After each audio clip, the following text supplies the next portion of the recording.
Frequently, the idea of montage is thought of in terms of simply cutting or editing, when that loses sight of it on a more fundamental sense and a more creative sense of creating an image through the clash of other images.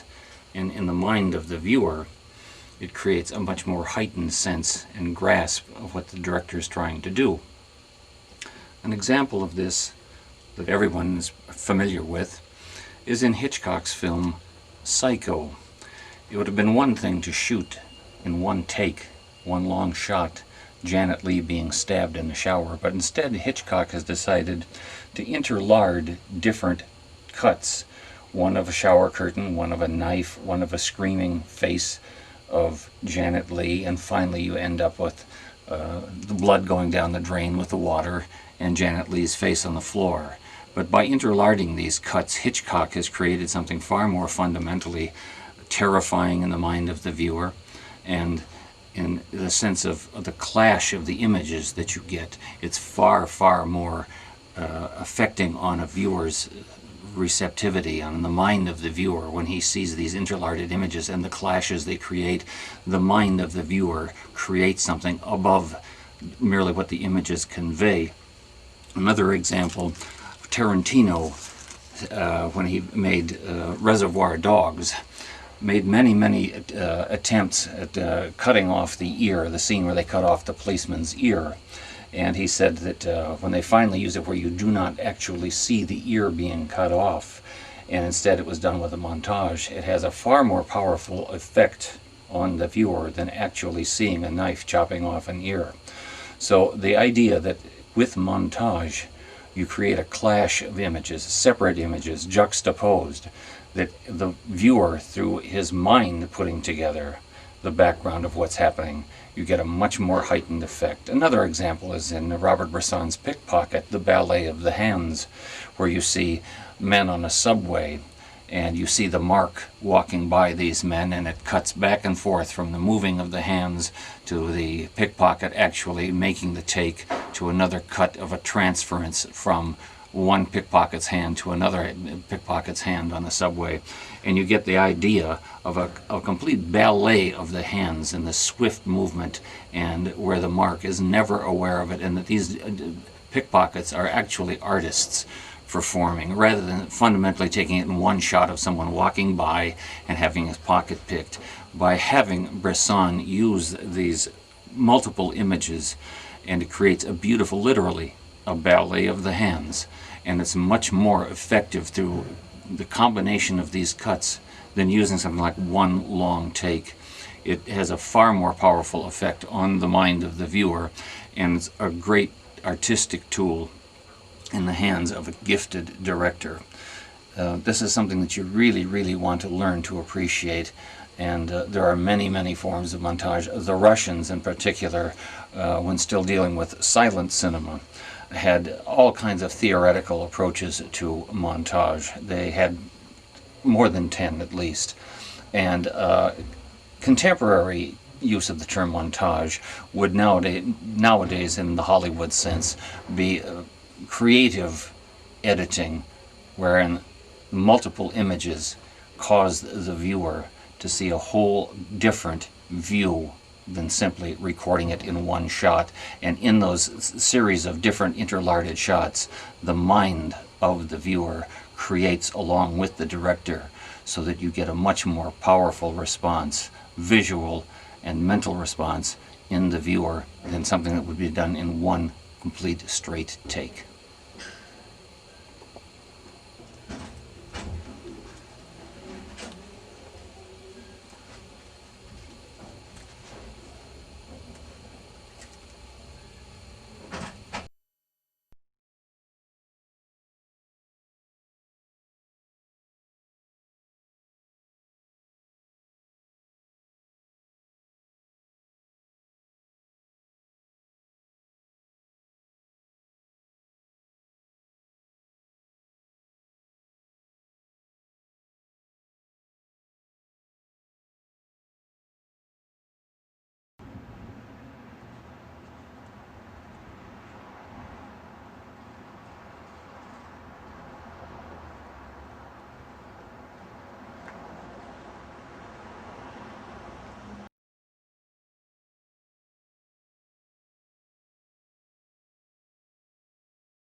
Marilyn Monroe's career began toward the end of the 1940s. She had been working during the war as an aircraft worker. She was a spray painter. She had done a lot of different odd jobs. So she wasn't immediately entered into films in the terms that we would come to think of as a sex object. It was a very slow thing that developed toward the end of the 40s, and around 1950 is when she really became known and had established an image that later became the iconic, mythic, legendary star figure that we know of her today. Her films, to the beginning, were bit parts, and frequently she had ended up cut from the films. And of course, everyone is aware of the famous poster that she did nude, for which she received $50, and they sold it over the years they made $750,000 off of that particular thing, and she realized very little. It's interesting to observe the shift that's taken place in terms of the collective perception of Marilyn Monroe from the beginning of her film career to her image at her life's end. The memory of Marilyn Monroe's initially was shaped by projections of a vivacious, legendary star, and nowadays she's become more iconic than she ever was when she was alive. And I think a lot of memories of her have added and bolstered the myth that originally was built through publicity.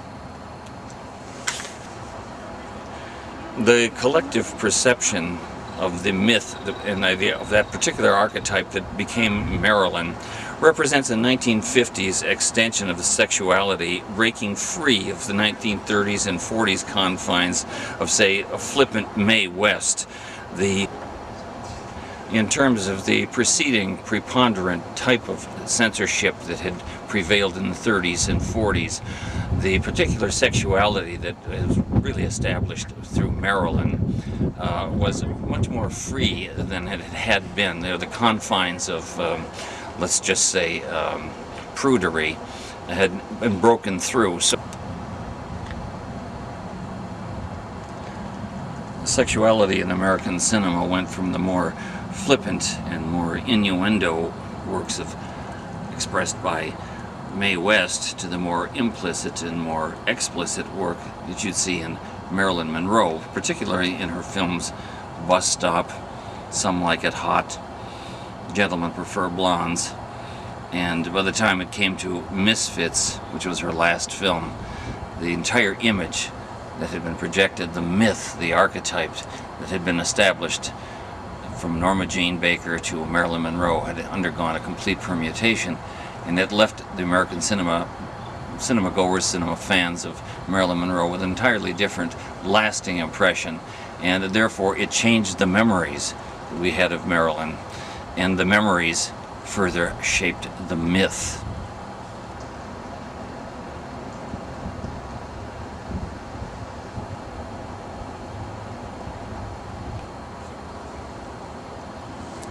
While it's been nearly 50 years since the passing of Marilyn Monroe in 1962, every year here at Westwood Cemetery, thousands come to see the burial vault and visit Marilyn.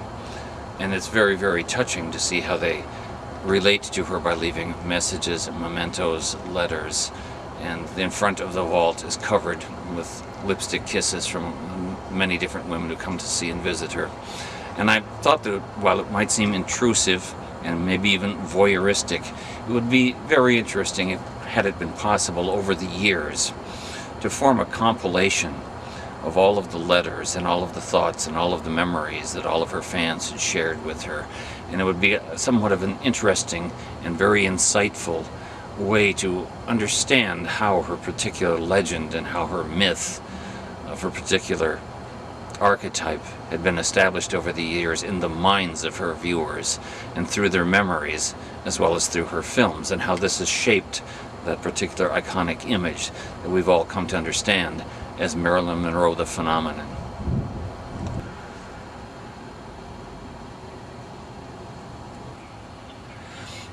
Just as archetype exemplifies myth, so has our collective conscience been shaped by Marilyn Monroe as a revered icon of the 50s sex goddess.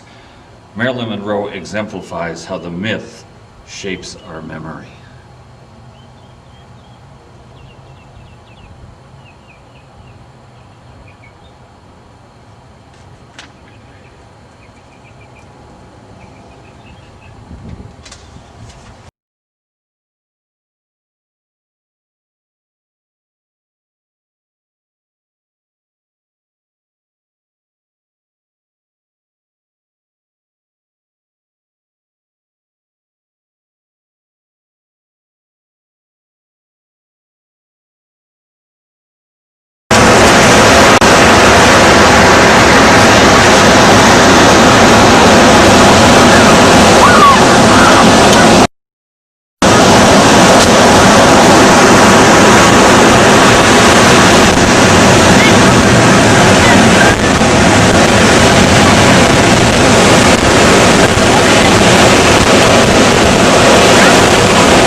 The nature of cinema as a medium for both the recording as well as the creative manipulation of reality has inspired gifted directors throughout the course of film history.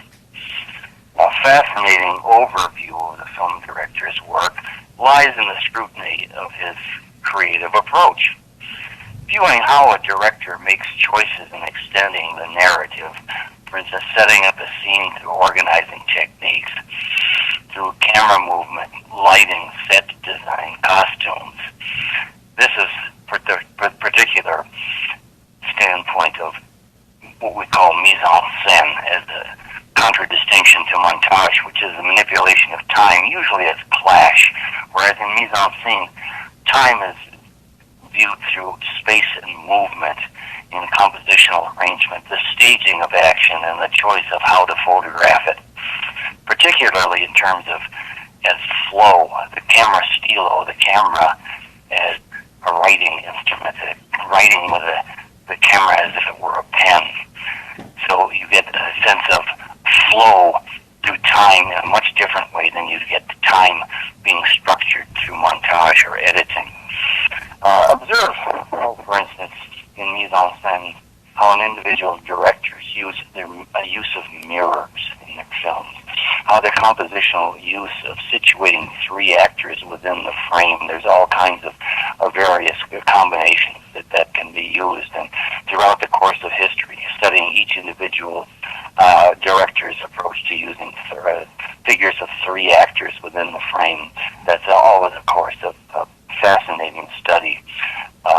And angle shots, for instance, Joseph Losey's use of stairwells and things. Throughout his films, he's always shooting up or down stairwells, and how that affects the manipulation of the narrative, extending that narrative. A soft focus and depth of field are, for instance, you're creating a whole different ambience when you use soft focus, whereas depth of field mimics how in real life, how the eye works. Everything is in constant focus in your foveal vision, and having things in cinema where the peripheral vision is kind of obscured or blurred is going to have a much more important, different effect on the viewer than if everything is in constant depth of field. And manipulation of the viewer's psychological reality to create a suture of images within that viewer's cognition.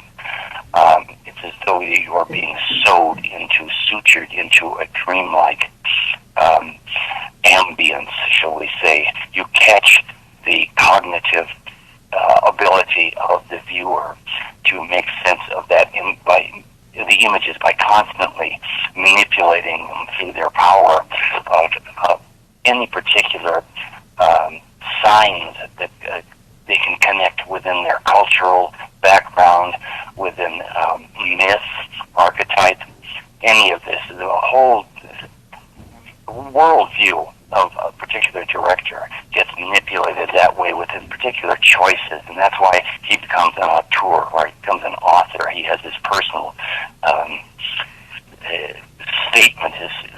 mark on his films, like Hitchcock or Orson Welles, or so many gifted, unique directors. And montage equals a certain interpretation, whereas mise-en-scene is continuity. Montage equals a sort of an interruption with things. But the articulation for the psychological complexity of a scene is found in how a director's conscious choices are created to vivify his images through balance of time and flow. Mise-en-scene is more important as structural realism, while montage is kind of inherent to expressionism. The question is one of how a director seeks to establish the viewer's active involvement within the film's narrative. Mise-en-scene is more subliminal, whereas montage is geared to conscious clash.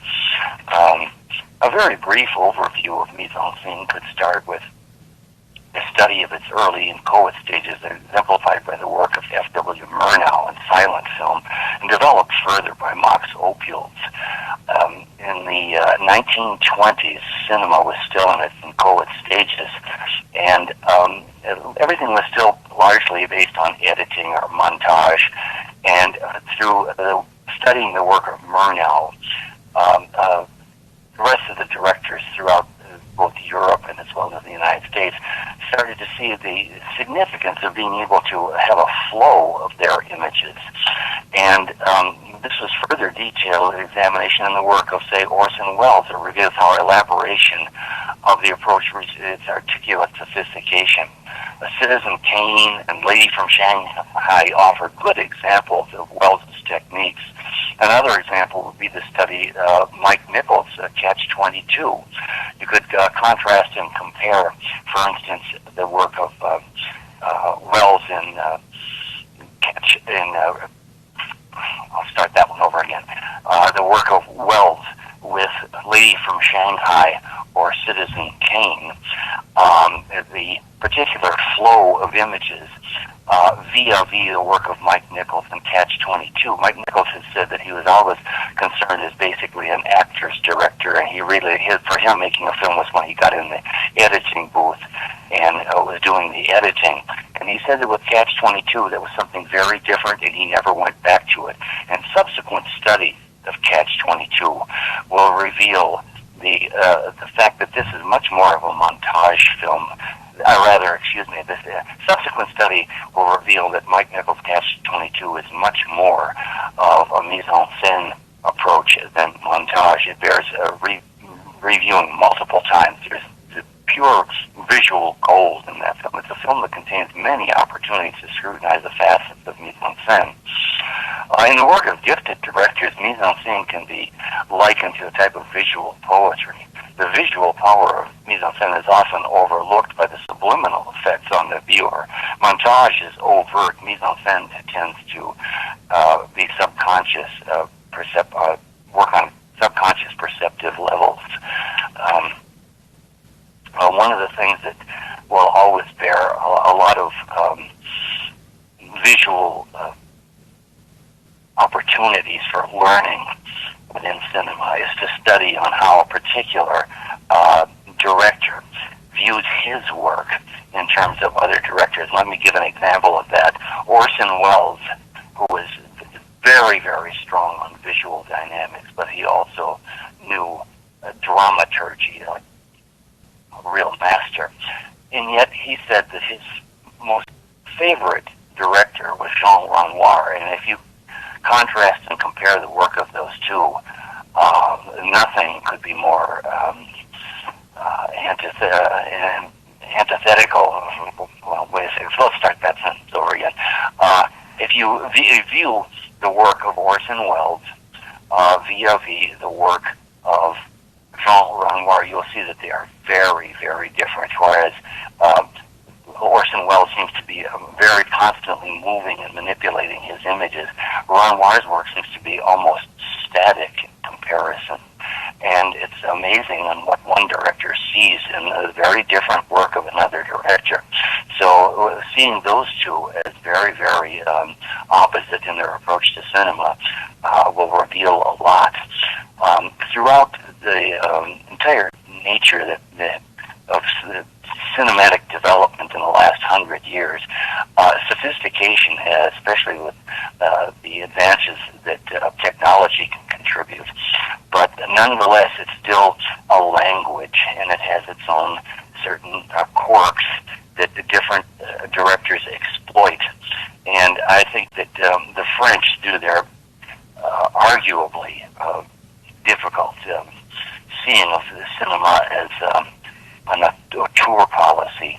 While it might have certain shortcomings, we owe the French something for showing us something that is frequently overlooked when we see films, largely because we take it for granted, seeing everything subliminally, and we're not really perceptive.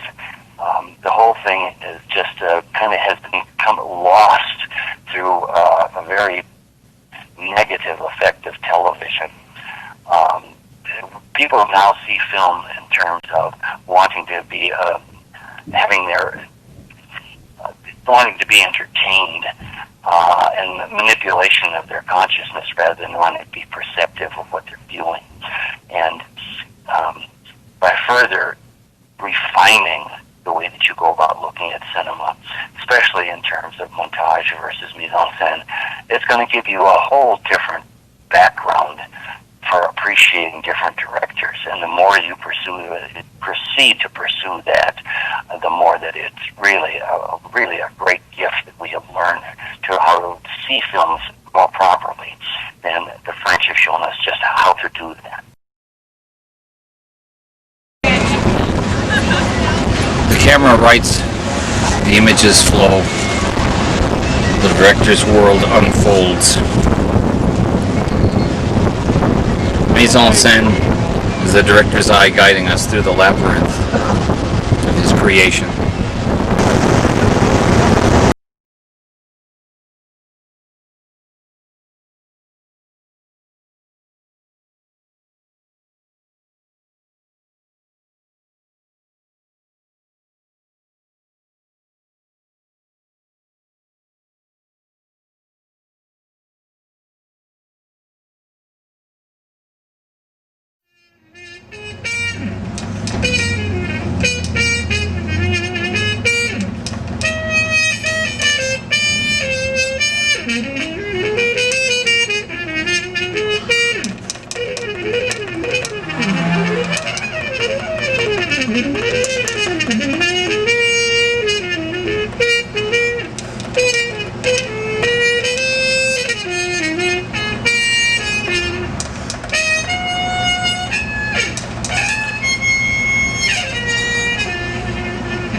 We've been by here many thousands of times.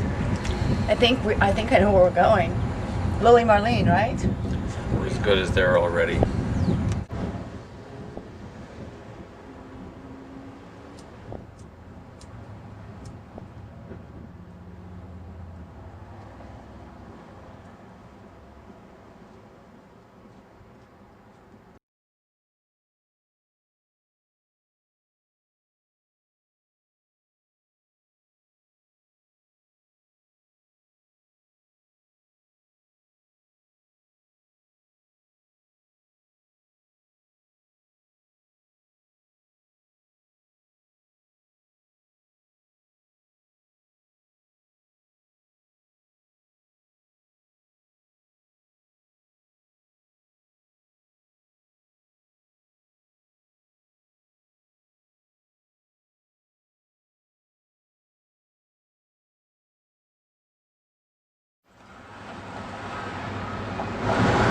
Joseph von Sternberg was considered by many to be a difficult man, yet to me, he was always very patient, and I consider him in many respects to be my mentor.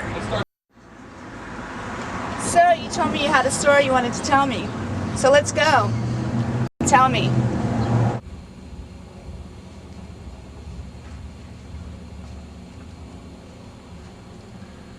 I can remember, it must have been practically 50 years ago now, when I was in film school.